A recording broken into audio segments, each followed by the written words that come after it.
আজ দেখো রাজের বাবাকে দিয়ে একটু চিকেন আনিয়েছি, এই যে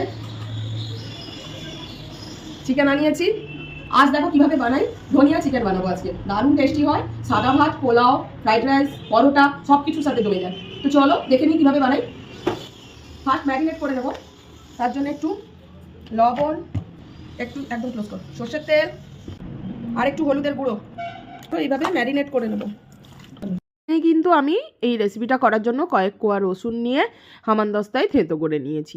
আর তারপর মিক্সিতে দেখো ধনেপাতা, আদা আর কাঁচা লঙ্কার একটা পেস্ট বানিয়ে রেখে দিয়েছি। তারপর কিন্তু তেলে আমি রসুন থেঁতো দিয়ে ভালো করে নাড়িয়ে চাড়িয়ে বেশি করে পেঁয়াজ কুচি দিয়েছি, প্রায় 3টা মতো দিয়েছি।